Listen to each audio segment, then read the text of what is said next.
back for another episode of the Lakers Fast Break Podcast. It's Gerald Glassford coming right back at you here from Pop Culture Cosmos. The Lakers Fast Break, Inside Sports Fantasy Football, and Game Source. We truly appreciate everyone out there listening to all of our shows, and if you can, please give us that 5-star review on Apple Podcasts, plus the awesome shows my cohort in crime here does. He does the Run the Floor and the NBA Draft Junkies podcast, so you got to give him 5 stars for those shows too, along with Pop Culture Cosmos, which we dropped a new episode this week, Inside Sports Fantasy Football, which we're going to drop a new episode this week, and everything that we do on both of our programs as well. Well, you know what?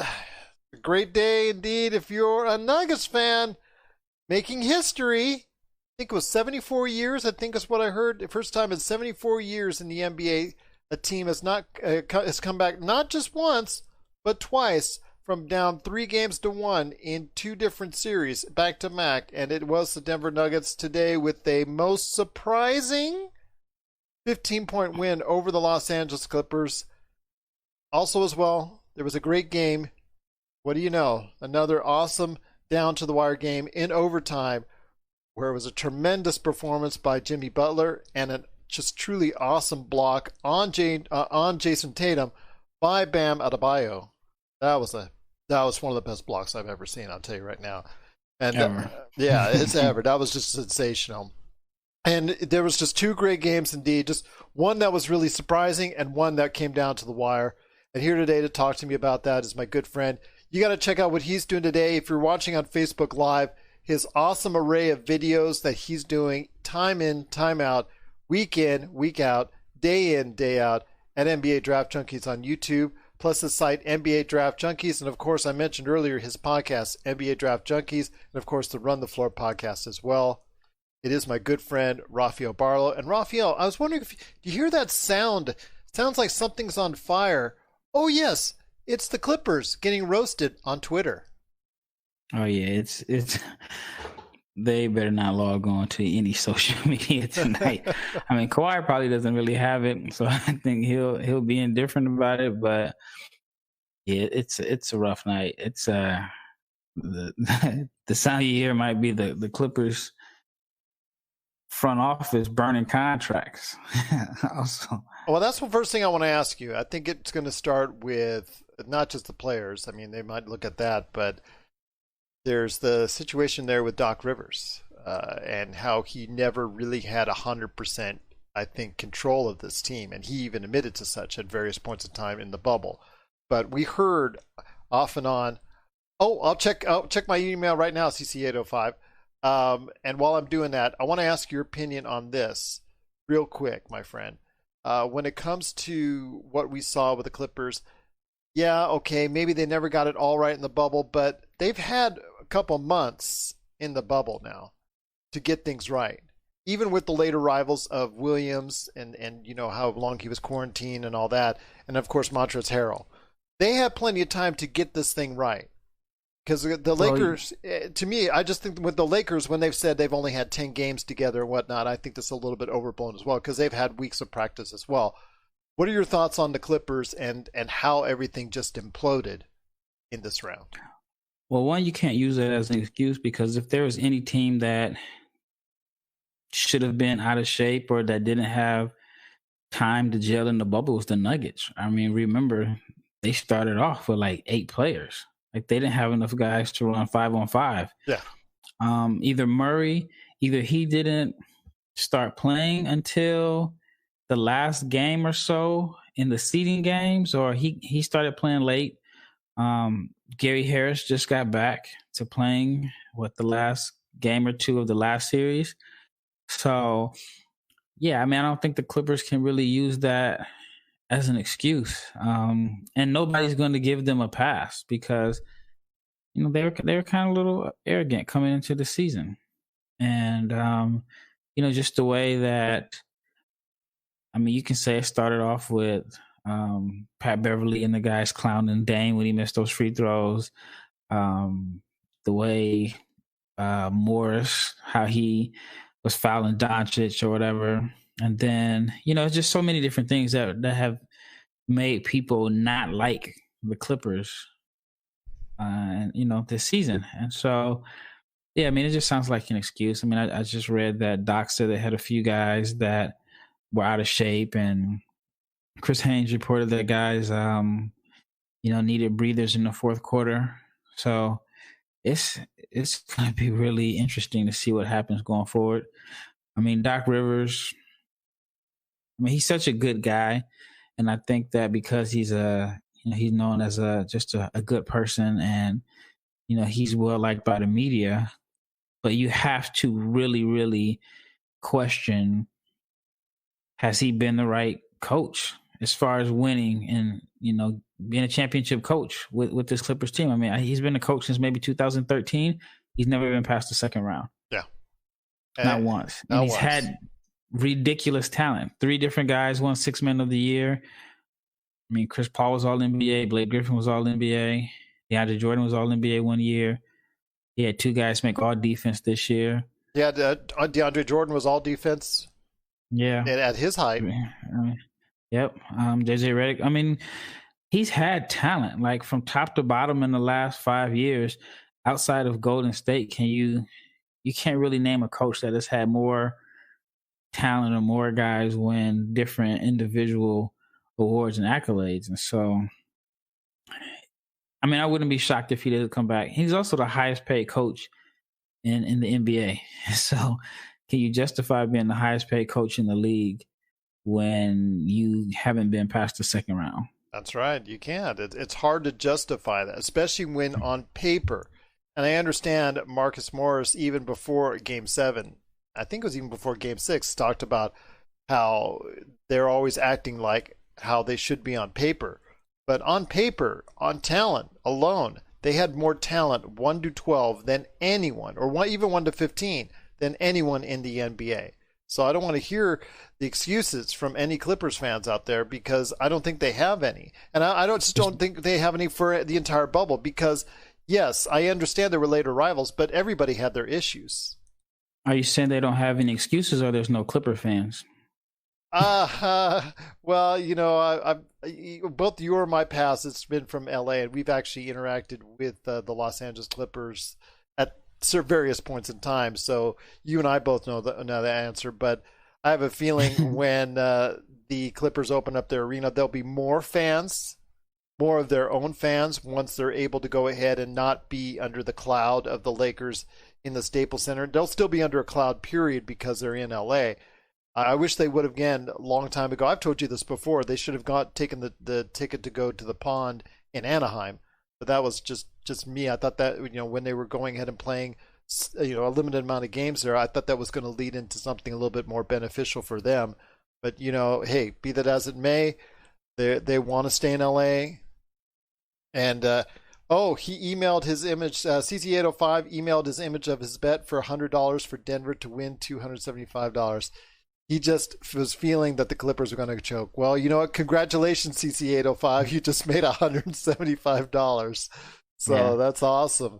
I mean, you called it. A lot of other people were starting to call it and starting to go ahead and figure out that the Clippers weren't just going to get it done. But again, it comes down to you have that talent. It's not an excuse. You have the experience. There's everything. I mean, you had talent, you had experience, you had coaching knowledge. You had a coach that's won a championship before. There are literally no excuses for Clippers fans right now. None. So here's a question I want to ask you. And I've been debating with people all day. I wasted so many hours today just in an argument on Facebook. I even brought it to my Twitter page. Did Tyronn Lue make a mistake? I think he made a tremendous mistake by not taking the Lakers offer. He wanted 5 years. They only offered him 3 years. But if you take, I don't know, there's just not a better job than the Lakers' job. And even if he gets a 5-year deal from another team, it's not as good of a job. And I don't understand why he, you pass up the opportunity, the head coach of the Lakers, to take an assistant coaching job with the Clippers. And so I think he made a mistake. I really do. And, some people say, well, he won a championship and the Lakers kind of lowballed him on the years and he needed to take a stand. I get some of that, but I just think long-term that was a mistake. I think it was a mistake as well. But what was not a mistake was CC805 actually going ahead and getting more money. So I made the mistake. He got back $375. So it's even better for him. So you got $275 in the profit right there for you. So I'll tell you what, CC805, you did a great job. Again, I sent you out an email. If you want to go ahead and join us here at the Lakers Fast Break, you're more than welcome to, my friend. But I mean, where did it all go wrong in that second half? Because it looked like it was going to be another close finish, but just Denver pulled away. Did you just really start to get in their heads, do you think? Because I can tell that was the case in Game 6, and it looks from my advantage, just their body language, just the way that Doc was talking to them, and just the way that they were speaking to each other. I just think it came down to the point where it just really started to get in their heads as far as this Clippers mystique or this Clippers belief or the lack of confidence as a unit, as a team, as an organization might have come into play, which is a shame because, again, we've talked about how well we thought or we think that they're run as far as an owner and a hierarchy is concerned. Yeah, I mean, they just looked awful. Like, I think once they got down, it's kind of like, here we go again. I mean, but Denver played like, I don't know if it was Murray or Jokic said, all the pressure's on them. Yeah. You know, they're just playing. And, you know, I think the couple of guys on the Clippers tried to minimize it, but all the pressure was on them. And, I mean, I think at one point they were up by 11. And, yeah, I mean, I guess, you know, on one hand, you could say Denver was, you know, a high seed this year. They were the number 2 seed most of this season. So just by paper, you can say it wasn't a big upset, but I feel like this is one of the biggest upsets in recent memory. I mean, both teams were somewhat healthy.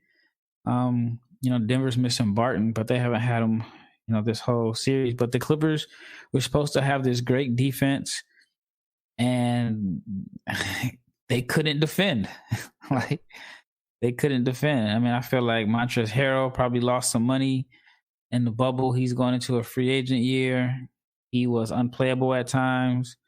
Jokic and Murray, those are legit superstars. Yeah. I mean, they were. I mean, Jokic is an all-star. Murray's never been an all-star, but I think he's a legit superstar at this point. 40 points against the Clippers. I mean, I don't know how many 40-point games he's had in the playoffs, but I mean, he's big time when the lights are bright. Well, remember, this is what I told you needed to happen earlier in this series, is that we didn't see those breakout games from Jamal Murray. Mm-hmm. He was struggling really hard, whether it was fatigue from the last series or whatever was going on, or whether it's not that, you know, he was getting beat up by a combination of Kawhi, PG, and Patrick Beverley all ganging up on him. You know, people were going ahead and marking him on that because I was seeing either he was not taking enough shots or he was not very efficient. And I said to him, I think I said to you that if they needed to go ahead and win the series, they needed to get a great game out of him. And you also remarked that same exact thing, and they did, and they got it at the right time. At the right time. I mean, yeah, like I said, I can't really say enough about the respect that him and Jokic have earned just in this playoff run. I mean, down 3-1, not once, but twice. And yeah, I mean, you know, like they've been away from home for probably 70 days now. You could easily pack it up and want to go home and start your second off season, but they want to win. They came to play, and yeah, it's just going to be a long, short off season for the Los Angeles Clippers, and I think some changes are going to be made. So that's what I ask you right now. I'm also going to try and reach out to one of my good friends, Anthony Barber, who over the past 3 years we've talked so much. He is a diehard Clippers fan, has been for a number of years. And I will reach out to him to see if I can go ahead and talk about what he likes to see changes made. But I want to ask you this. Do you really think that a number of changes need to be made? Because on paper, eventually, if it gets back to some type of normal with the crowd and things of that nature, you think maybe some difference might have been made as far as that's concerned? You think it's just may have been the bubble, or I mean, is this team really need to go ahead and make many tweaks in order to go ahead and compete for a title next year? Well, Montrez is a free agent. I think the Morris twin is also, and then Paul George and Kawhi can be free agents next summer. Yeah. So if you feel like, and I mean, Lou Will made a statement about they had the talent, but they had some chemistry issues. I mean, you don't know if that's on-court chemistry or off-the-court issues. But you have to wonder, like, all right, are these guys going to sign an extension long-term after the summer? You know, if you have any doubts, then do you like let it play out and possibly lose them for nothing? Yeah, I mean, I just think there's a tremendous amount of pressure on them with the expectations being high, and I don't know if Doc comes back. Like, what? This is his second time in the last 5 years, and it's a totally different team, equally as talented team that his Clippers have blown a 3-1 lead. And not only is it they blown a 3-1 lead, they were up double figures in that closeout game to close the series. In that Houston game. And yeah, I mean, I think Houston even like had Harden now. They thought it was over. And I want to ask you this. That leads into the question I really want to ask. Which do you think is the bigger epic failure? That year against the Rockets? Because that, to me, I think, I remember watching that game. I remember the Clippers celebrating on the sidelines. I remember them going back and forth and rooting each other on, and they were joking, they were kidding, and you could see in the third quarter how epic it was, and you could see them already ready to party. You could see them already looking into the next round. And then you have today's game, which, like you said, once they got up, they started to look like they were already just beaten down emotionally, beaten down mentally, even though they were not down sometimes by as little as 2, 3, 4, 5 points. They were still looked like that they were already down by 2 dozen points. So I want to ask you this. Which do you think is the bigger failure of the two? Because on paper, I would say this team was more skilled than that team, but not by much. That's tough. I think that,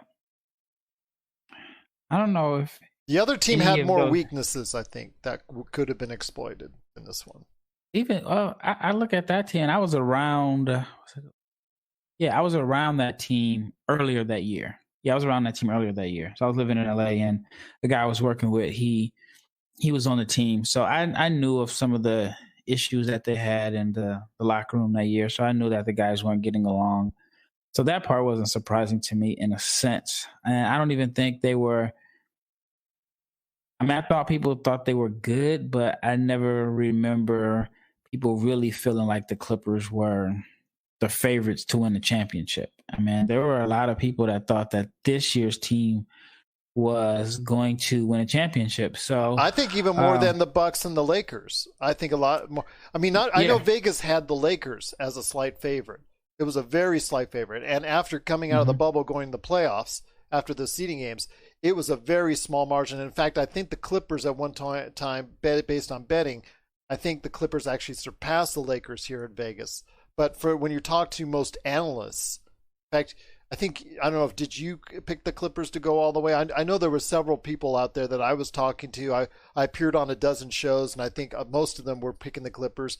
You saw out there so many journalists picking the Clippers. I mean, it looked like for many an easy call to pick the Clippers to go all the way.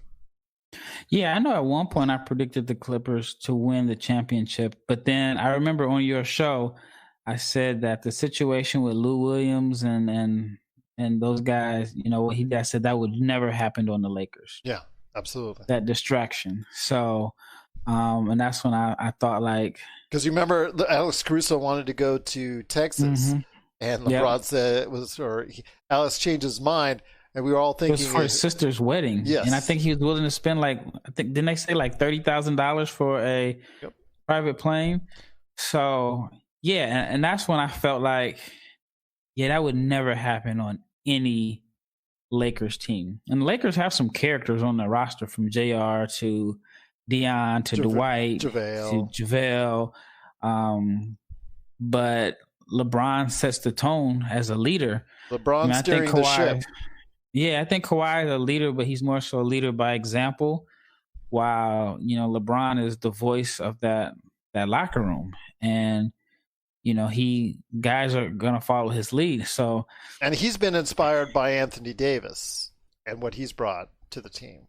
Yeah, I mean, I think LeBron has taught Anthony how to win, and I mean, we've commented on this show that all the times Davis he's on the floor, it seems like 5 or 6 times a game, but in years past he would have missed a game or two with a bruised hip or hurt whatever. But LeBron is not. I don't know. I just think that he knows that the lights are bright and you can't take these little games off with little knick-knack injuries. So, and then I think that LeBron wants to win a championship. He's more focused this year. He knows that he has a real shot and he's defending at a high level. And I think that just by having Davis on the roster has made everybody better.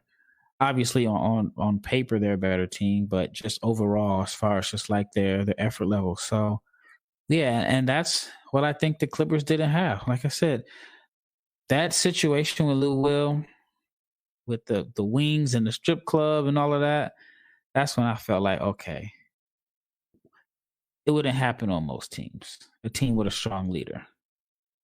Absolutely, and I agree with you on that.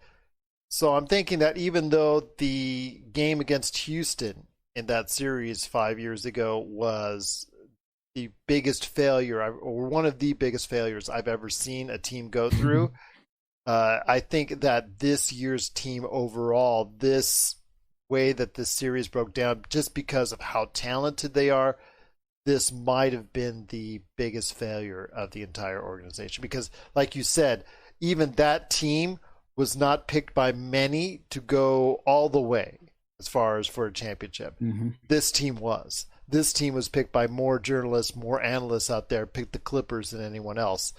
And I think that this, in essence, will probably be, at least when people sit down and think about it, probably the biggest failure of the Clippers organization. Yeah, the expectations were definitely higher. Bringing in Kawhi fresh off of the championship and all the assets that they gave up for Paul George, and just even little things like, when they, didn't they? Well, Reggie Jackson, when the Reggie Lakers, Jackson, Lakers wanted Reggie Jackson. Reggie Jackson went, said, nope, I'm going to the Clippers. The Clippers, yeah. Then, all the picks they gave up, I think they gave up a first-round pick this year to the Knicks for Marcus Morris. But, remember during Summer League when the big deal was announced, didn't they say, like, Pat Beverly, like, walked by LeBron and those guys and not taunted them, but, they... Oh, he taunts them. He taunts everybody. Yeah, but it was like, this is our town, and... it was just so much. Maybe not to the scale of Miami in 2010. And they could, I guess the similarities could be, they actually could be some similarities there. Because everybody thought Miami was, after they made their, they got LeBron and D-Wade and Bosh, they had a big parade, the first team to have a parade before they even played a game together. The Clippers didn't celebrate to that extent, but they definitely... wasn't LeBron talking about like multiple titles, title after title, not after one, title, not two, not three, and they were just they ended up coming back the next year and winning the title. I think they got humbled a lot in that first season, so maybe the Clippers could have a similar situation. Maybe it's not time to fully panic yet as far as like a coaching change, but they were definitely arrogant, and.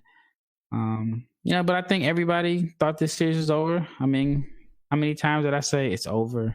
This is done.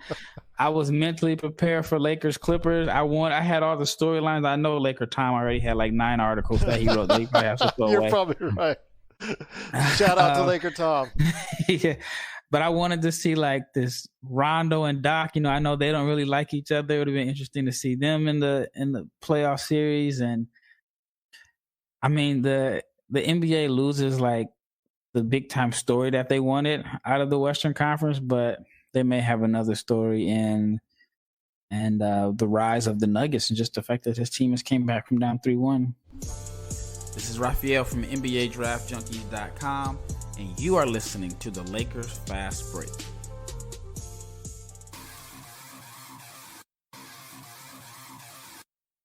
Needing an edge for your fantasy football team? Listen to the guys at Inside Sports Fantasy Football for insight that will help you reach your league championship. That's Inside Sports Fantasy Football. Check it out today on your favorite podcast outlet. Hey Lakers fans! Looking for the best place to go for up-to-date news, information, original videos, articles, podcasts, opinion pieces, and discussions about the Los Angeles Lakers? Well, look no further than Lakerholics.com. With a legion of followers always there talking about everything Lakers and the NBA, there's no better place to go to share your fandom as the team heads toward another championship run. So stop by and be part of the conversation today at Lakerholics.com. And they have such a great future going with Bol and, of course, MPJ, who's provided some flashes of what you will see in the future from him going forward, provided both stay healthy. And they've got a lot of young talent. They've got a lot of talent they could go ahead and use in trades. They've got a lot of talent that's interesting. They've got a good amount of depth as well. They're one of the deepest teams in the league. I mean, their future is really rock solid going forward. Yeah, I think Murray's 23. Jokic is probably 24, maybe 25 at the max. Porter Jr., even though it seems like they've played well when they've cut his minutes down. Yeah, and him coming off the bench. Yeah, he hasn't been a big factor. Other than the game he hit those big threes at the end. Bobo, I don't think he's really in their plans just because. Well, don't count him out. He's got talent. He's got talent. No, he's definitely got talent, but he fell. I don't know if he was drafted or late second round. But that was with a foot injury, right? Foot? Does he like basketball? You know? I mean, you got to think. He injured his foot. What was that? Like November 2018? Well, he's not going to play. He's not going to play now at such a crucial time since he's only played just a very small amount of games. He missed this whole season. Yeah, and he didn't play at all this year. He just played in the bubble a little bit. So yeah, you can't expect someone to come out like that. Yeah, as far as 6-7 games and then be able to make a contribution, no matter how good he looked in like the seeding games or the preseason games before the seeding games or what have you. Will Barton's but he only played because they didn't have enough guys. Remember? Yeah, that's exactly. why he was starting, and Jokic was starting at point guard. They didn't have any guards. So Will Barton's not even in the for the team, right? He's not there. He's injured. So I mean, the things are looking up for the Nuggets. They're definitely a force to be reckoned with. Like you said, with behind Jokic, who did such a fabulous job, 16 points, 13 assists, 22 rebounds. I mean, you had a tremendous performance from him and Murray, and when those two are clicking like that, it's, you know, even when you have an off shooting game from Jokic, he's able to do so many different things on the floor. It's just so beautiful to see how he can manipulate the entire offense from where he stands from out on the top of the key, or whether he's posting up, or all the different things that he can do. It's just amazing to see. But I want to ask this before we go ahead and catch on or at least touch on the Miami game, and that's coming up here in a sec. Kawhi and PG, when this team and the Clippers needed to get it done in the clutch, which he did so regularly last year for the Toronto Raptors, he wasn't able to get it done today. I mean, 6 of 22, 14 points, an absolutely miserable performance, minus 21. Paul George, 4 of 16. 10 points, minus 20. I mean, you just go on and on. Montrezl Harrell, even though he still wasn't good defensively, at least he gave them 20 points. It just seems like they weren't able to get. Lou Williams only gave them 7. I mean, these are your top 4 players on your team, and really only one of them actually got anything done productively. So I want to ask you this, my friend. When you have your players in the clutch, they just don't even perform in the clutch like this, especially someone who just won a ring. a little over a year ago in Toronto. Basically, when Toronto rode his back all the way to a championship. What does that say? It might be a Clipper curse. I mean, Kawhi is known for coming up big and big games, and this is the healthiest I've seen him since he left San Antonio. I mean, they've been having games every other day. He looks healthy. He's not favoring anything. They haven't. I don't know. I mean, I just he feel was like great in Game 6. Yeah. I mean, Paul George had 30, I believe, in the last game. Yeah. It's just they could not put it together when the game was on the line, and I don't think they scored a point in the fourth quarter. It just looks like they got punched in the mouth when Denver took the lead. It's like, here we go again, and I mean, all their shots were coming up short, and they would get a couple stops on defense and couldn't convert. They were missing wide open shots. It was just a nightmare performance for the Clippers. I don't think you could have had a worse performance in the Game 7 at the worst possible time too. I mean, yeah, I know they were up exactly, and I know I make all the jokes or whatnot. I try to be actually a little bit more sympathetic because again, I've seen the misery that Clippers fans, as Rafael would say, all 5 of the Clippers fans have had over the years. And I actually know, again, like I said, a longtime Clippers fan, Anthony Barber, who's a really, really awesome guy. And you kind of feel for him when you continually have that, like me with the Angels for so many years. You had so many, never going to win it, or me with the Los Angeles Kings in hockey, and you're never going to win it. You're just told year after year, it's a curse, it's in your mind, it's in your head. It's in their minds, in their heads. It's just a curse. It's never going to happen. And to finally break through, that feeling you get once you go ahead and push through, I don't know where they go from here, really. Because again, if you try to make too many mistakes, you might end up making it even worse. Yeah, I mean, I feel like losing to the Lakers, even though you don't want to lose to your rival. You don't want to lose to, the Lakers, especially if you're a Clippers fan and you talked a lot of noise all season long. That's one thing. And I think that's more understandable than losing in the second round to the Nuggets and blowing a 3-1 lead. Exactly. That's going to be tough to swallow. And I just wouldn't be shocked if, we get an alert from Woj or Shams tomorrow saying that, Doc is gone. I don't know who they would hire. Maybe Kenny Atkinson. Maybe D'Antoni would be funny if they want to bring in some, Tyronn flavor Lue, to the offense. Sam Cassell, right there. See, I think that because they're so tied in the Doc, I wonder if you just start from scratch. Well, Sam Cassell's one of the leading candidates for Houston, so that may be of great interest for him to go there. Yeah, I don't know. I hear his name being attached to it. I hear that, yeah, just because he won there and he's so loved there. But yeah, I wouldn't be shocked if they just clean house because those guys are so tied and connected to Doc. I mean, I even think for Lou, personally, it would be a tough choice because Doc is like his mentor. Doc is the one that got him into coaching, and then Doc loses his job, and then you replace him, and so I think that would be tough. And plus, I mean, for the most part, that staff has been together for years outside of Lou. I think Mike Woodson's in New York now, but yeah. Sam has been with them since at least 2015 when I was around the team. So I don't know. Ballmer has the money to eat any salary. He has the money to. Well, that's what I want to ask you. If let's say you're Steve Ballmer, and let's say you're going to go ahead and think about what you're going to do tomorrow.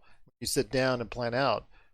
Are you going to push the panic button? Are you going to go ahead and want changes? What do you think you should be doing? Yeah, I'm calling the Spurs and I'm calling Pop and I'm saying, here's a blank check. I mean, I know you're probably unlikely to leave San Antonio. I know, do you want to rebuild or do you want... But then again, Kawhi, I forgot about Kawhi and can't really. And Pop may not have the best relationship, but Ballmer has the money to say, hey, I need you guys to fix that. Here's a blank check. Well, so yeah, that's. I mean, he would be probably the best choice at this time for anyone. Obviously, it didn't work out for Brooklyn because we had heard those rumors, but they decided to go in a different direction with Steve Nash. But we heard those rumors when it came to what we saw with Greg Popovich. So, will he move? What team would he move for it? I mean, this is a team that, at its core, at its base, on paper, again, and I'm saying that word in quotations, looks like a team that can go all the way again, or looks like a team that can compete for an NBA title, even in a revamped season coming up later on with Golden State, Portland looking healthier, looking better, et cetera, et cetera. I still think that they're a viable contender for the championship, so I don't want to slight them, but any personnel changes that you would consider outside the coaching ones? They have a tough decision with Montrez. Do you bring him back? I mean, maybe his value has been a little lowered since the bubble. I think Marcus is a free agent, if I'm not mistaken. So, I mean, I don't know if you can bring both of them back because I think Marcus may want a bigger role, and he could definitely get bigger offers and more playing time elsewhere. I mean, Reggie Jackson, I mean, he's probably not going to want to. He's probably going to test the market to see if he can get a better offer. How crazy? I mean, how crazy it is that?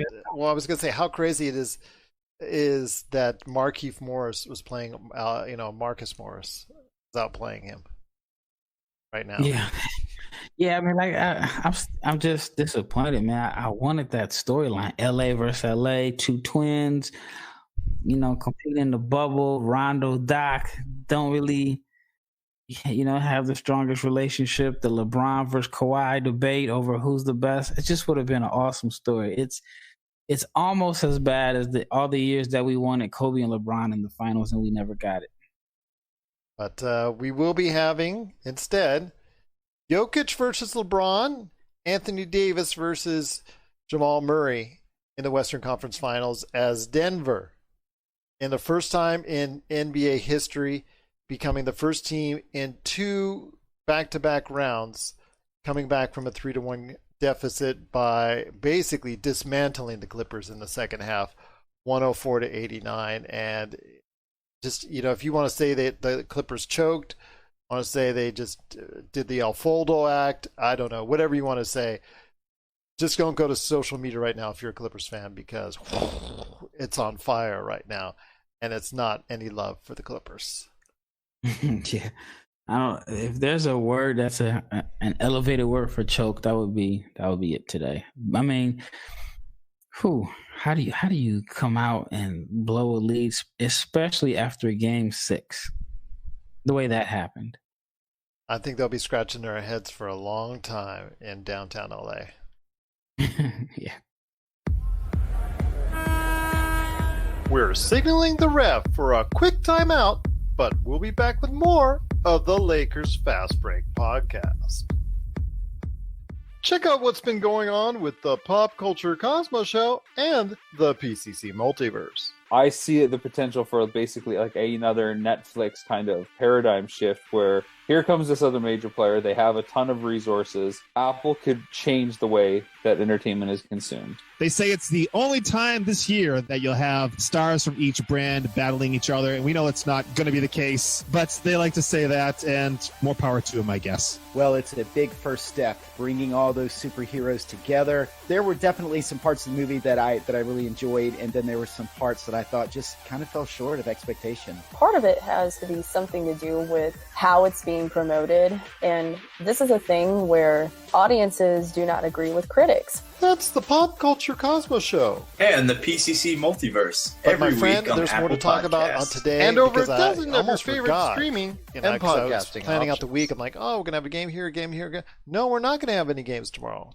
Today was the actual first game, game 1 of the Eastern Conference Finals between Miami and Boston. And my gosh, it was back and forth.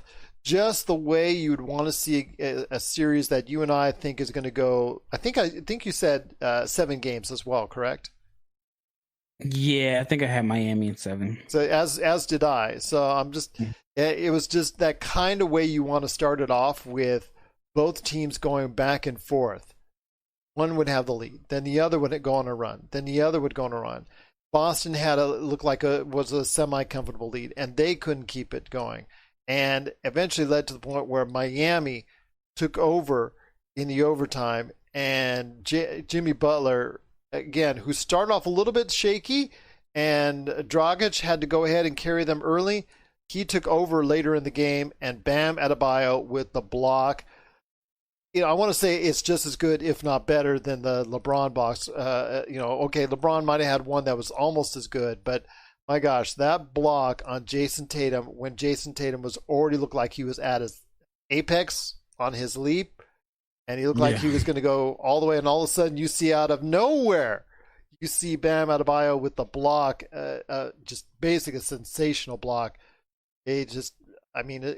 I think I saw JaVale McGee block someone this year in a similar fashion that was just truly sensational, but just an incredible block by Bam Adebayo, and I guess that basically saved the victory for Miami. So they won 117-114 in overtime. But credit the Celtics for giving it a great run. I want to ask you this, and this is something I was paying attention to all game long, and this really comes back to what we were talking about all of last series with Boston as far as playing Toronto, and that was teams constantly hunting out Kemba Walker, and Kemba Walker not really being efficient. He had 19 points, but on 6 of 19 shooting, still struggling from the floor, but again, he becomes a really big target out there when he's playing 43 minutes. So I want to hear your thoughts, because they don't have really any alternatives right now with Gordon Hayward still out of the lineup. So I want to hear your thoughts on this as far as Kemba Walker. I mean, do you look at maybe playing him less? Because it seems like they're really hunting him out on the defensive end. Yeah, I mean, how do you... It's your big free agent signing. I forgot what they paid him, but it was a lot of money. So, yeah, I mean, it's kind of tough if you lose and you bench your guy that your big free agent signing. So I think they're going to stick with him. I don't think that they'll. But would you? No, because I think that. I mean, who are you going to? If you don't put him in, then you don't really have another. Yeah, I mean, I still think he's always a threat. He's always a threat to be able to get you buckets. And then, I mean, you end up running the offense with Smart, who, I mean, is a capable point guard, but he's going to let it fly. He's going to just shoot it. He's going to shoot a lot of threes. So, no, I mean, I would just find ways to hide him. And, but, I mean, that's what the playoffs is all about.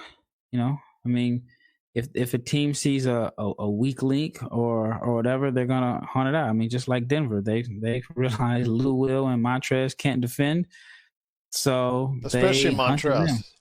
Yeah, they hunted them, and just like in the Utah series, they went after Michael Porter Jr. So I love the playoffs because it's like this big chess match, and you got to find ways to. If you got a weak defender, you have to find ways to hide them. But they just paid Kemba $141 million. It's going to be tough to justify somebody you're paying that much money that you cut their minutes down. What about if Gordon Hayward comes back? Because he's expected back this series. He's the individual I would go after first as far as cutting down time on. I wouldn't, just because if you saw the Clippers are out of shape, how do you expect someone who hasn't but even giving his 15 minutes, 10, 15 minutes, because you're going to probably give him that at least. Well, if I'm Miami, I'm hunting him for 15 minutes. I mean, we've got guys that have been playing every other day for the past, month? Yeah. And so, I mean, you can't simulate basketball shape. You can't simulate playoff intensity. And, I'm surprised that Gary Harris has been able to. I'm surprised Rondo. What he's done. Yeah. Well, I think at least with Rondo, it was a hand. So he's probably been doing a little bit of something. Well, if it's a foot or leg injury, I think that's tougher because you're completely off of it for a while. And so yeah, I think with Rondo it's a little bit better, but for Hayward, I mean, he probably went weeks without even running. So yeah, I mean, if he comes in the game, I'm definitely haunting him because I can't imagine him being in any type of shape where he can make multiple efforts on defense. So I would definitely go after him. But I think he can come in and provide some minutes for them. But yeah, I'm sticking with Kemba. It's going to be that way, I think, for the rest of the series if that's the case. And they're just going to say, you know what? We're going to go ahead and hunt him out, and we'll play our cards there. But that's basically the way they're initiating their offense. It's basically trying to go in, whoever Kemba's guarding, they're going to hunt him down with that player. But they had a nice mix today of not only, like I said, Jimmy Butler producing in the second half, but Jay Crowder. I mean, my gosh, the guy that was a throw-in for the Andre Iguodala trade is really... He's done this before, where he's been that guy that just seems to come out of nowhere and perform, and then he gets lost in the shuffle per se. And just to see him perform at this level consistently here in the playoffs again, for me, it's a good, heartwarming story again because this guy was discarded off by Boston. I'm hearing Boston radio at times today during today's game, and I'm hearing them saying, well, you know, that they used to chant that Gordon Hayward's going to replace you, and they're saying that it was mostly on the attitude of that they didn't want to necessarily replace them, they wanted to have Hayward and Crowder. No, my opinion is I think they wanted Hayward and not Crowder, and because I know Crowder wasn't really that good with the Celtics, but it seems like he's that player that seems to excel in certain specific cases, and right now is one of those cases. Well, if I'm not mistaken, they had to. Well, one, he signed from a player perspective, one of the worst contracts in NBA history. Very player friendly. I'm very team friendly. Team friendly. Yeah. So yeah, I think they had to throw him because remember he went to Cleveland, so they had to throw him in that deal for Kyrie.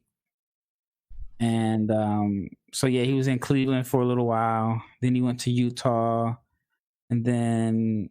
What trade was that? But the Mike Conley deal. But he's a Miami Heat guy. Like, he fits their culture. He's a hardworking guy. He's tough. He's strong. He's physical. He likes to play defense.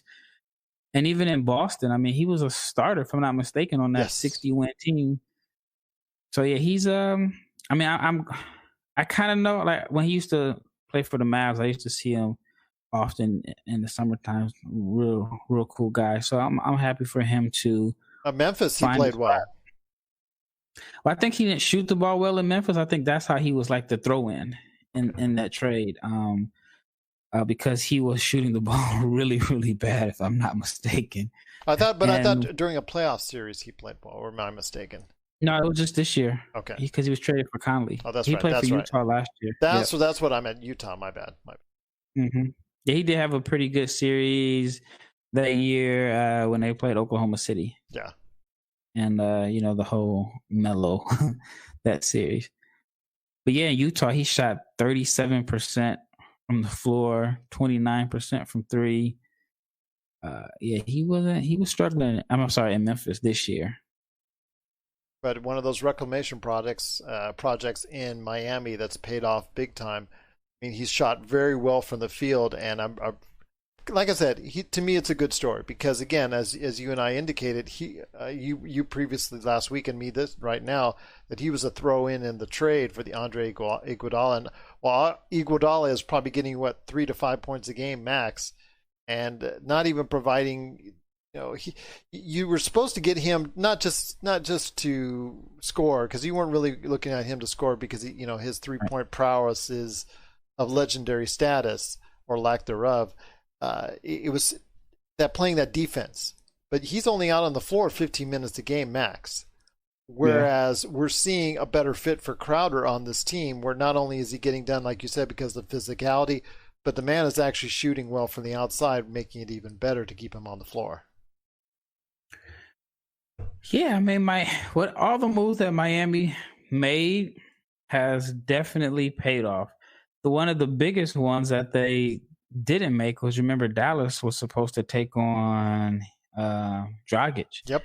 And at the last minute, they decided not to take on his $19 million salary and chose to sign DeLon Wright instead, which worked out very well for Miami, which now it puts them in a predicament because, no matter what, they're in the conference finals and Dragic is a free agent. I know Miami wants to have some cap flexibility for 2021, but it's going to be tough to let Dragic walk away for free. Absolutely. And he plays such a great role now as that pseudo six-man type role, whether he comes off the bench or we've seen him start, because we've seen him do both in the playoffs. Yeah, speaking of adjustments, I mean, they had two guys that were their starters all year that are barely playing in the playoffs. Yeah. I think Myers Leonard was their starting center all year. Yep, and just he's been put on the back burner, and as you see there, I mean, just it looks like that they're doing such a great job right now. The way they pass the ball, the way they go and find the weaknesses in the defense, and from what I'm watching, is just truly. I'm very impressed. I should say that, and this is a team that, again, comes into this bubble playoff season as number 5.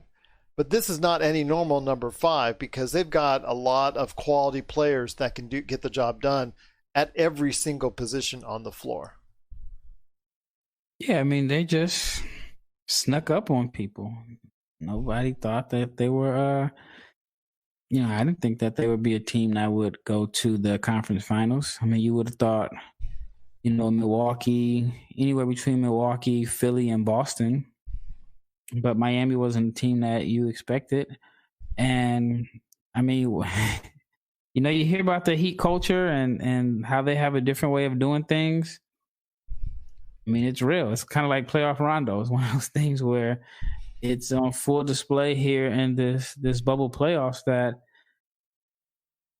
it may be a little different, but whatever they're doing is working. It is indeed, my friend. And it worked so far in this first game with the big victory, 117-114 in overtime over Boston. Although you and I both know, or you and I both think, that it's going to go 7 games. It's really going to be a rough and tumble series. It's going to go either way.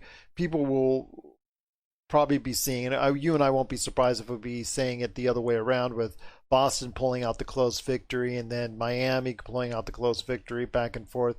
This might be in fact, I probably am going to say now, this probably will be the more exciting of the 2 matchups that we're going to see in the conference finals. I don't know. Denver, I'm never counting Denver out. Well, I'm not saying as far as game. I think the games will be a lot closer as far as now. Yeah. I think whoever wins in the Western Conference is one thing, but I just think the games itself will be a lot closer. Yeah. I think, now, hopefully they're not going to be on the same day. I would prefer to have games every day, but it looks like we're going to have, I don't know if they're going to switch it around so we have games every day. So anyway, I think so, because the next game is Thursday, correct, for the Eastern Conference, and then the Western Conference starts on Friday. Oh, the Western is Friday? Yeah. Well, that's good. So they have games every day. So I guess they get, because the app doesn't really have anything right now. But yeah, I mean, I think even though I don't know, I think I would watch Lakers over Denver. I mean, to me, that series is more interesting to me, just because you just never know what you're going to get out of Denver. You got a guy that may go for 40 or 50 every night. Jokic and Davis is there's so much small ball being played and talked about. Then, you got Jokic and Davis. That it's going to be a very interesting matchup.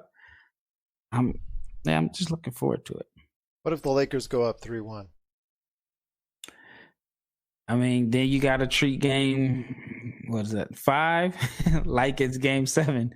You don't want to give them any life or hope. Absolutely. Because, people will start saying, oh, the Nuggets are down 3-1. That's right where they want them. Today's game, because I was kind of tired, and I was up late last night and got up early this morning, was doing a bunch of work, and I was feeling sleepy, and I said I was really thinking about setting my alarm for about, take a 30-minute nap and just wake up for the fourth quarter, because I felt like that's when the Nuggets Clippers game actually starts in the fourth quarter. And I didn't end up taking that nap or whatever. And the game got good in the third. And so, yeah, I just don't – you can't count this Denver team out. I think that – I mean, they really have the heart of a champion. Even though they've never won a championship, the heart that they've displayed just from all the obstacles they faced in this bubble, it's going to be tough to count them out. It is going to be tough to count them out, and it's going to be very interesting to see where this series goes from here. I'm just so happy that you're going to be a part of it with me. We're going to go ahead on Thursday and I believe recap Game 2 of Miami and Boston, and then along with that provide a preview of the upcoming Lakers-Denver series. We'll go ahead and into more depth on that. We're going to take a day off tomorrow because there's no game scheduled tomorrow, but we are going to go ahead, again, like I said, be on Thursday night. Then, of course, Friday night we'll be here, of course, and CC805 says he wants to join us for then, so I'm looking forward to that. I don't know which Lakerholics are going to show up, but if you get a chance, check out what the conversation's like now that we know exactly who the Lakers are going to face at Lakerholics.com. I know they've had a lot of trouble this week with their blog page, which was hacked, but hopefully Tom will get the message and have some vitamin D. And if you check out the site, you'll know what I mean. But everything else, your page, Rafael, my page, and then also the other pages that are on there outside of the blog page are working just fine. So if you want to get a chance, check out whatever's working there at Lakerholics.com. And then also, before we head on out, just want to mention again, the Pop Culture Cosmos is dropped everywhere. You can listen to it on worldwide radio stations and, of course, on podcast outlets worldwide as well. It's dropped where we talked about what the latest and greatest news and information for pop culture is right now. Got Inside Sports Fantasy Football where we'll recap week 1 and go ahead and preview week 2. But before we head on out, you've got the floor, my friend. What is coming up at NBA Draft Junkies? Today I just released a Jaden McDaniels video. It's 2 pieces. It's one about his offensive strengths and the other is about areas I think he needs to improve. McDaniels is a very skilled 6'10" wing out of Washington who I hate throwing his name out there. He has similarities to Kevin Durant. I mean, it's just as far as like body type and coordination and ball handling. He's definitely not the shooter as Durant, but you know, he just like the way he moves, highly skilled guy. He just is very inconsistent, doesn't always put it together, but I think that he will be a very good pick for a team picking maybe mid-first round to late first round. If they have a strong developmental staff, I think he has a really high ceiling. I think he's one of the top 5 most talented guys in this draft. He had a good freshman year. It's just a matter of him putting it together. He does have some big flaws that he needs to work on. But yeah, I did a 2-piece video with him, and then I've been interviewing different guests who come on the show or the podcast and talk about their big board. So I have a couple of those interviews lined up for this week, and my goal is just put out a new video every day this week. So far, it is Tuesday, and I put up 3, so I'm ahead of schedule. All right, and I hope you stay ahead of schedule indeed, because you've got a lot of great stuff that goes up at NBA Draft Junkies on YouTube, where he's got 12,000 subscribers already there. Be part of the conversation today when you go ahead and check out what's going on with everything that's going on right there at NBA Draft Junkies on YouTube, and of course his awesome site, NBADraftJunkies.com. Anything coming up for Run the Floor? I haven't asked you about Run the Floor lately. Yeah, I haven't done anything with that one. And I mean, I may do something soon, but it's just between the draft stuff and you know, watching the games and coming here every day. I probably won't. I don't know when I'll do another podcast on that one. I just got to get my brothers on. But you know, we usually do it like after the games are going on. So I made a commitment for this. So Run the Floor is on pause right now. No problem, but it will be coming back. That's Run the Floor. Definitely. There's some great episodes there already. I think I'm on one of them, so I'm very proud of that and very happy with that. And then you were also on, I think, Off the Ball podcast with Chris LeBron recently, and you check out all the great stuff that you're doing. But of course, the best way to get a hold of you is at Barlowe500, at NBA Draft Junkies, and for us, it's at Lakers Fast Break. on Twitter. The same social media platform the Clippers are getting roasted on. What do you know? What do you know? My gosh. In fact, you know what? That's exactly what I'm going to do after we get off the air. See how many great memes there are against the Clippers. Oh, yeah. They are getting absolutely slaughtered on Twitter. I mean, that's it's crazy. It's crazy indeed, my friend. But it is going to be the Lakers and the Nuggets. And, of course, we'll also be updating you later this week on Game 2 of Miami and Boston. Looking forward to coming back and talking to you on Thursday, my friend. Just be safe, be healthy, keep on working, keep on doing that great stuff for NBA Draft Junkies. Make sure you register to vote and make sure your vote counts this fall. We want to go ahead and make sure we do what we can to provide a better world for our kids.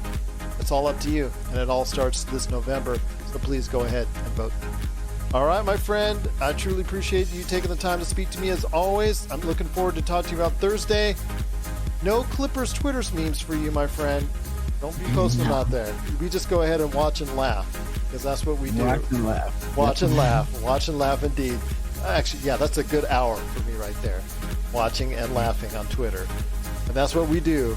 But we'll also go ahead and keep you updated on what's going on with the NBA playoffs right here at the Lakers Fast Break.